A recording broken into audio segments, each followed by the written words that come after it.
James Joyce's Ulysses is widely considered to be both a literary masterpiece and one of the hardest works of literature to read. It inspires such devotion that once a year, on a day called Bloomsday, thousands of people all over the world dress up like the characters, take to the streets, and read the book aloud.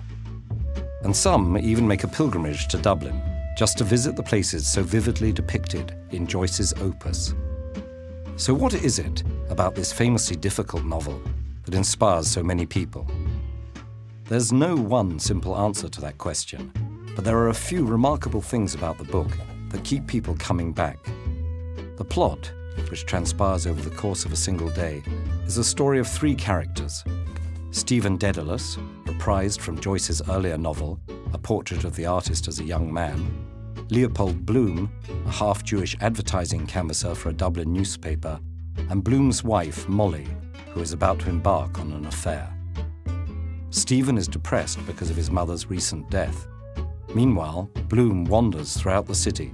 He goes to a funeral, his work, a pub, and so on, avoiding going home because Molly is about to begin her affair. Where it really starts to get interesting, though, is how the story is told. Each chapter is written in a different style. 15 is a play, 13 is like a cheesy romance novel, 12 is a story with bizarre, exaggerated interruptions. 11 uses techniques like onomatopoeia, repetitions, and alliteration to imitate music. And 14 reproduces the evolution of English literary prose style from its beginnings in Anglo-Saxon right up to the 20th century. That all culminates in the final chapter, which follows Molly's stream of consciousness as it spools out in just 8 long paragraphs with almost no punctuation. The range of styles Joyce uses in Ulysses is one of the things that makes it so difficult, but it also helps make it enjoyable. And it's one of the reasons that the book is held up as one of the key texts of literary modernism, a movement characterized by overturning traditional modes of writing. Joyce fills his narrative gymnastic routines with some of the most imaginative use of language you'll find anywhere.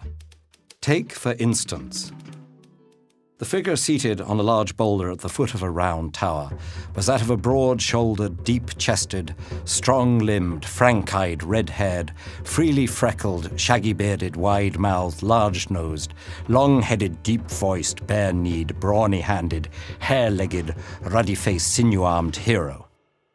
Here, Joyce exaggerates the description of a mangy old man in a pub to make him seem like an improbably gigantesque hero.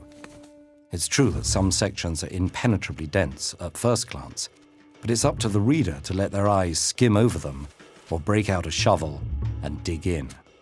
And once you start excavating the text, you'll find the book to be an encyclopedic treasure trove. It's filled with all manner of references and allusions, from medieval philosophy to the symbolism of tattoos, and from Dante to Dublin slang. As suggested by the title, some of these allusions revolve around Homer's Odyssey. Each chapter is named after a character or episode from the Odyssey, but the literary references are often coy, debatable, sarcastic, or disguised.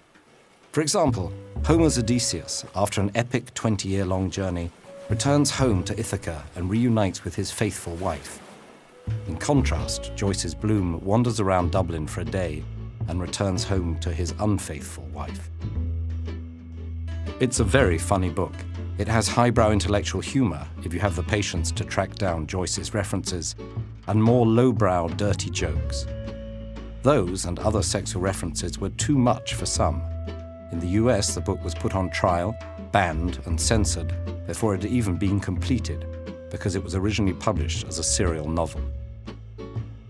Readers of Ulysses aren't just led through a variety of literary styles, they're also given a rich and shockingly accurate tour of a specific place at a time, Dublin in 1904.